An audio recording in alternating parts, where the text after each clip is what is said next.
Армысыз көрермен, бұл ашық алаң. Сіздермен бірге мен Азиза Мадияр, және бүгін біздің студиямызда қонақта Абай ауданы бойынша түрік этномәдени бірлестігінің төрағасы Оразбай Камалов мырза келіп отыр. Амансыз ба аға, қош келіпсіз студиямызға. Қош көрдік.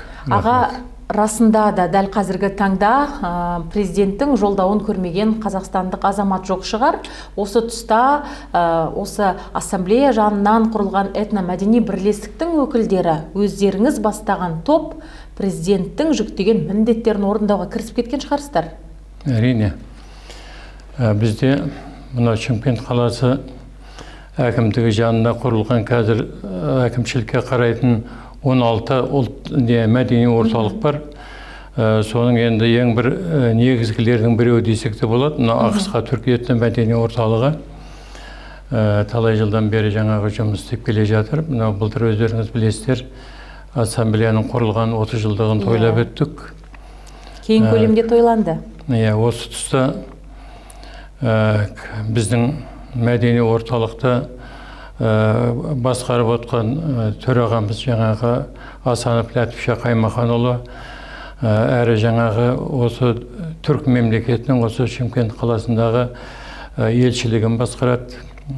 Сондықтан біздің жұмысымыздың ауқымы өте үлкен. Ал енді біз қоғамдық мекеме, қоғамдық ұйым болғаннан кейін біздің негізгі мақсатымыз халыққа мынау елімізде болып жатқан жағдайды түсіндіру біріншіден. Мына кешегі президентіміз Қасым-Жомарт Кемелұлы Тоқаевтың мына ассамблеяның 30 жылдығында сөйлеген сөзінде айтқан бір несі, біздің жаңағы осы 30 жылда қол жеткізген табыстарымыздың ең бір негізгісі осы еліміздегі тұрақтылық, ұлттардың бір-бірімен тығыз байланысы, мәдениеттілігі деген сияқты. Ал енді осы тұста мен айтарым, бізде осы Қазақстанда тұрып жатқан әрбір ұлт өкілі біріншіден осы қазақ жетіне деген, қазақ халқына деген, Қазақстан мемлекетіне деген өзінің жаңағы сүйіспеншілігін білдіру керек, өзінің ілтипатын көрсету керек. Қазақ мемлекетінің рәміздеріне деген, тіліне деген құрметін көрсету керек. Мен сондықтан осы тұста мен айтарым, біздің Ақысқа түріктері осы Қазақстан жеріне қадам басқанына былтыр 80 жылдық мерейтойын өткіздік. Осы 80 жылдың ішінде біздің сол бұрынғы Грузия жерінен көшіп келген кездегі адамдарымыздың ол кезде жаңағы алды 1 жаста болса, бүгінгі таңда олардың алды жаңағы 80-де, арты 80-де, алды жаңағы 90-ның ояқ бұяғына кеп қалған азаматтар ғой енді. Ал енді қалғаны міне осы Қазақстанда туған, өшеде оқыған, өшеде білім алған азаматтар. Сондықтан бұл жердегі біздің Ақысқа түріктері, мен айтарым, бұлардың барлығы 99% осы қазақ тілін жетік меңгерген. Міне соның бірі, мен өзімде осы қазақ мектебін бітірдім, осы қаладағы Спатай мектебін, осы жоғарғы білім алдым. 42 жыл бойы бір мектепте жұмыс істедім, біраз жыл басшылық қызметте болдым, тәрбие жұмысын басқардым. Міне сондықтан біз енді осы елдің, осы мемлекеттің саясатын әр уақытта қолдаймыз, оны жүзеге асыруға тырысамыз. Ал енді мен айтарым, бұрын біздің жаңағы біз мынау кеңес өкіметінің кішкене несін көрген адамдармыз ғой. Ол кезде бізде партияның съезі болатын, одан кейін 6 айда бір оның пленумы болатын. Ал енді қазір мынау союз тарқағаннан кейін мынау Қазақстанда жыл сайын мынау президенттің халыққа жолдауы жарияланып жатады. Ал енді бұл жолдау деген не? Жолдау деген бұл былай алғанда бұл халықпенен сырласу, ақылдасу, ой бөлісу, жоспарланған нәрсені іске асыру жолдарын талқылау. Ал енді биылғы мынау кешегі 8-ші қыркүйектегі жолдауда бұл жерде жаңағы жасанды интеллект дәуіріндегі Қазақстан. Одан кейін Қазақстандағы қазіргі деңгейдегі болып жатқан өзекті мәселелерді цифрландыру арқылы шешу. Расында президент 3 жылдың ішінде еліміз цифрлы елге айналады деп нақты тапсырманы қойды. Енді осы тұста қазір түрлі технологиялар дамып жатыр. Өзіңіз қолданасыз ба, үйреніп жатырсыз ба? Өзім енді әрине қазір біздің кезімізде енді бұл кем болды ғой мұндай нәрсенің барлығы. Мынау кейін дамып, қазір мынау Құдайға шүкір балдарымыз, немерелеріміз мектепте оқып жатыр, солар жаңағы пайдаланып жатыр, соларды көріп кішкене жаңағы қызығып, бізде соған жаңағы білуге ниеттеніп, мынау мынандай болады екен, мынау мынандай болады екен деп. Ал енді шынын айту керек, мен жаңа айттым ғой, мектепте талай жыл жаңағы басшылық қызметте болдым. Біздің жұмысымыздың барлығы қағазбастылық болды. Жаңағы барлығын ақ қағаздың бетіне қара сиямен көшіріп, одан кейін оны немен машинкамен басып, кейін жаңа компьютер шықты, басқа шықты. Талай жаңағы қиыншылықтардан көріп өтіп, мына қолдағы модульдар әлі сол үрішкен емес қой. Қазіргілерге рахат дейсіз ғой? Қазіргі әрине рахат. Мынау енді жасанды интеллект деп отқан, бұл енді өте жақсы нәрсе ғой. Мынау дамыған алпауыт мемлекеттерде бұл өте жоғарғы дәрежеде дамып, мысалы үшін мынау Қытай болсын, Жапония болсын, оңтүстік Корея болсын, бұл мемлекеттерде біздің жаңа үйренер нәрсеміз көп қой. Осы үшін қазір мынау президентіміз мынау кешегі жолдаудың алдында да айтқаны, мынау адал азамат біркелкі тәрбие деген бағдарламаны мынау мектеп бағдарламасын міне биылдан бастап енгізіп отыр. Бұл енді өте құптарлық, өте жаңағы жақсы нәрсе, себебі мынау кішкене техникаға қызығушылығы бар балдар, дарынды балдар, міне робототехника дейді, басқа дейді. Міне осы салада жаңағы жұмыс істеп, өздерінің жаңағы ой пікірлерін бір құрастырып, жаңағындай нәрселер жасайтын болса, бұл біздің алдағы уақытта көп жұмысымызды жаңағы жеңілдетеді.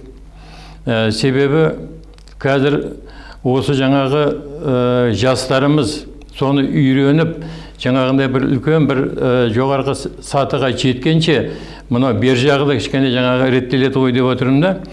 Себебі мынау қазіргі біздің мынау Қазақстанда халқымыздың саны 20 миллионның үстінде болса, мен сізге айтайын, осы 20 миллион халықтың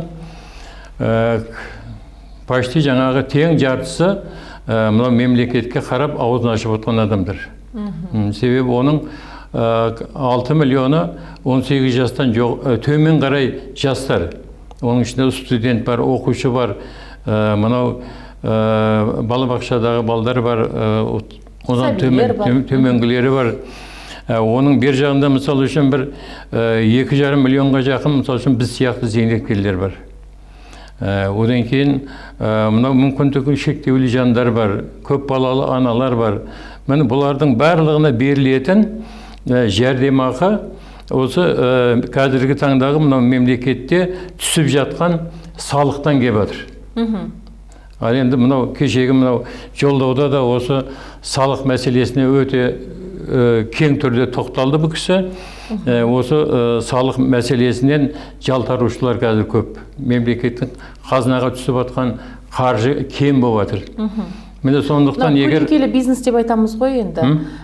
Арнайы өзін жеке кәсіпкер ретінде ашпай, табысты қалтаға салатын көлеңкелі бизнес. Міне сол қалтаға салынып жатыр да, мен ойлаймын да, егер жаңағы осы жасанды интеллект дәуірі басталып, осы бір жаңағы үлкен бір жүйеге түсетін болса, осы салық жинау мәселесі, басқа мәселелерді робототехника арқылы, мысалы үшін солар қабылдайтындай жағдай болса, бір тиынына дейін сол мемлекеттің қазынасына түсер еді. Осыны енді қолға алуды тапсырды ғой енді президент. Иә, қолға алуды тапсырды. Енді қазір одан кейін мынандай бір нәрсені айтқым келеді. Қазір мынау жаңғыздың үні шықпас, жаяудың шаңы шықпас деген бар ғой. Жаңғыз енді мысалы үшін бұл басшымыз, президентіміз, мен білем, бұл кісі енді 23 жасынан бастап дипломат болған адам, өте жаңағы дарынды, өте жаңағы кругозоры кең адам, өте жаңағы қарапайым адам. Сондықтан бұл халыққа сенгіш. Ал енді бірақ соны теріс пайдаланып жатқан адамдар көп та. Оның үстіне біздің елімізде әлі бір мынандай бір система бір жүйеге түспей жатыр да. Мына сол жоғарғы лауазымды қызметке барған адамдар төменнен бастап жаңа сатылап бару керек та. Сатылап бару керек. Арнайы жүйе бар ғой, сол көтерілу керек дейді. Көп жағдайда, мысалы үшін, мынау ауыл шаруашылығын басқарып жатқан, білім саласын басқарып жатқан, денсаулық саласын басқарып жатқан құзырлы мекемелерге мынау кездейсоқ келген адамдар көп болды. Міне солардың кесірі аяқтан тарту көп жағдайда орын алып жатты да.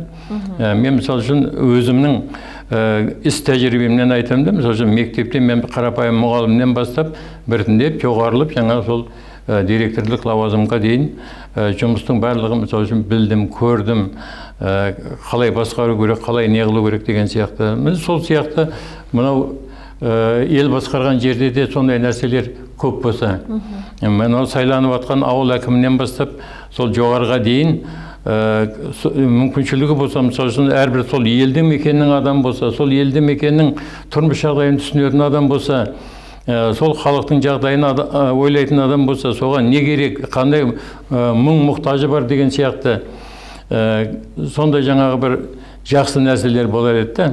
Өткенде бір теледидардан көрсетті, бір жігіт мектепте математика пәнінен сабақ береді екен, бірақ жаңағы сол өзінің тұрып жатқан елді мекенде бір 7-8 ауыл, сондағы жаңағы қолынан келгенше мұқтаж жандарға жаңағы көмек береді екен да өзі. Өте бір жаңағы бір сүйсінерлік нәрсе ғой. Ал енді біздің жаңағы көп жағдайда қазір мынау кешегі президенттің жолдауында да айтылған нәрсе мынау сырттан инвестиция тарту. Ал енді сырттан инвестиция деген бұл келіп жаңағы бізге құйылып жатыр. Оның барлығы бір жағынан жақсы, екінші жағынан ол біздің мойнымызға қарыз ғой. Әр нәрсенің жаңағы өтемі бар, қайтарымы бар.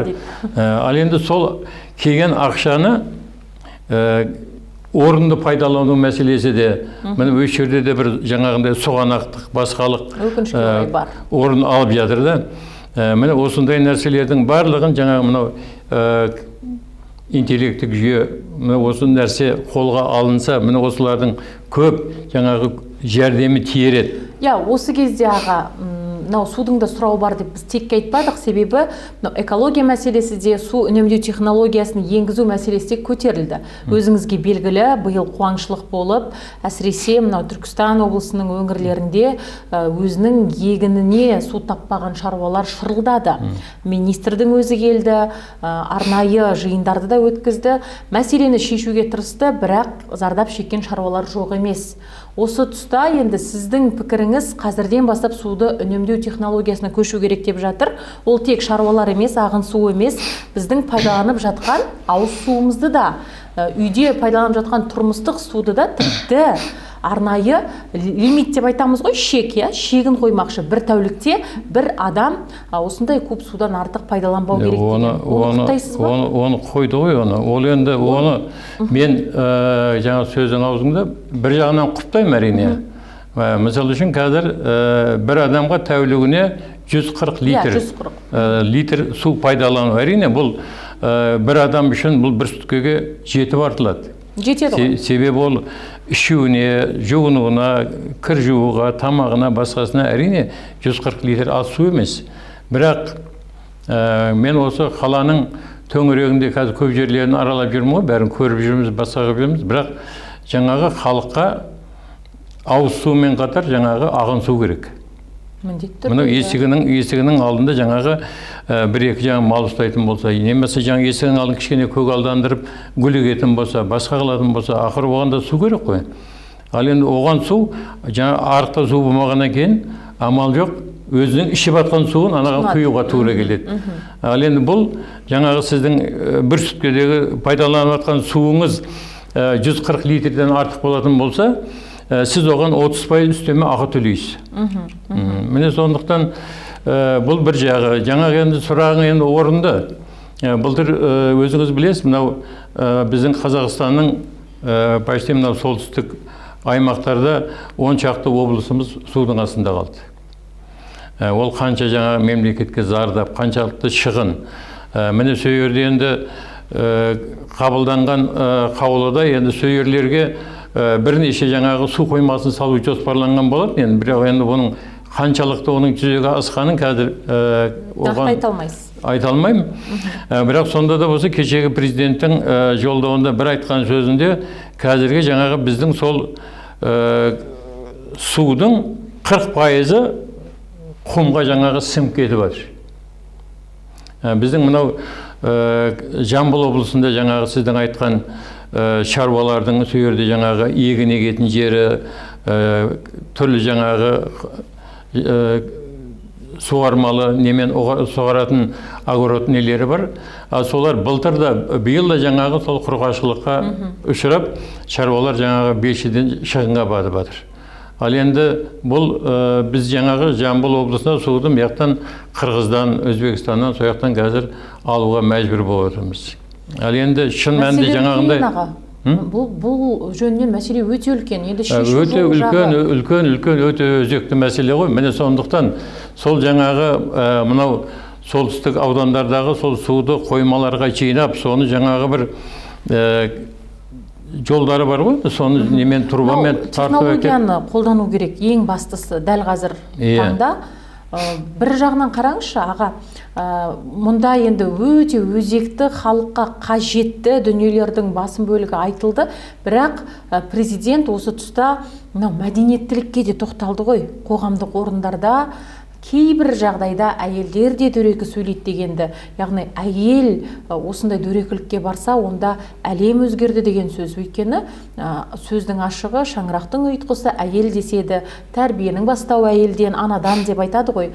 Осы тұрғыда енді өзіңіз көп қоғамдық орында жүресіз. Расында да бізде нәзік жандар, қыз-келіншектер қоғамдық орында дөрекілік көп көрсете ма? Жүріс-тұрысы ма? Жүріс-тұрысы, немесе үлкенге құрметі. Енді әлеуметтік желіде көріп қалдық, такси жүргізушісіне тіпті қол көтерген әйелдер де болды. Енді мынандай бір әдемі сөз бар. Мысалы үшін, ер азаматтың үстіндегі киіміне қарап, жаңағы әйелдің қандай адам екенін білуге болады дейді. Сол сияқты жаңағы әйел баласының үсті басына қарап, оның күйеуінің соған қаншалықты көңіл бөлетінін білуге болады дейді. Сондай-ақ жаңағы ер азаматпен жаңағы әйелінің тәрбиелеп отқан қыз баласының үстіне қарап, оған қандай тәрбие беріп отқанын көруге болады дейді. Сондықтан енді қазіргі бүгінгі таңда әсіресе жаңағы қыз балдарымыздың мен енді мынау жаңада айтып ғой, тәрбие саласында көп жүргеннен кейін бұндай нәрсеге өте бір қатты көңіл бөлемін да. Мына мектептегі мұғалімдердің өзі мынау кластағы 30 баланың алдына шыққан кезде бұның үстіндегі киісі жаңағы кеңдеу, жаңағы классикалық үлгідегі киім киінген, одан кейін жаңағы мынау әшекей бұйымдарының жаңағы оңды солды болуы. Бұл енді қарап отқан балаға бір класста 30 бала болатын болса, 30 баланың 60 көзі анаған тесіліп қарап отырады. Ол енді бір жақсы қасиет емес те. Міне сондықтан классикалық үлгіде жаңағындай киіну керек деген сияқты. Сол сияқты енді қазіргі мынау жастарымыздың кейбіреулерінің сол киген киімін көріп қарның ашады ғой, енді мынау бір ит талағандай бір. Ескерту айтпайсыз ба көрген кезде? Көзі көрген кезде әрине айтамын ғой, мен оны сол айтып отырмын ғой, өзім тәрбие саласында істегеннен кейін мектепте педсовет болады, директор жанында кеңес болады, оқушылардың өзінің жиналысымыз бар, бастап өйірді, мен батырып айтамын. Айтасыз. Әрине айтамын. Сүйектен өткізіп айтасыз ба? Сүйектен өткізіп айтасыз ба? Әрине айтамын. Нәтиже бола ма аға содан? Нәтиже шыға ма? Нәтиже әрине шығады. Оны енді көбіне енді жаңағы ата-аналарына ескертеміз біз көп жағдайда. Балдардың өзіне енді бұлайша жаңағы айтасың ғой, шешелей. Ал енді қазір мынау бізде мынау қазақта мынау жас қыздардың шашын жайып жүрген. Бұны енді мысалы үшін біздің мұсылманның несінде өткенде бір апаның жаңағы сондай бір қызға екеуінің арасындағы сұхбаты да.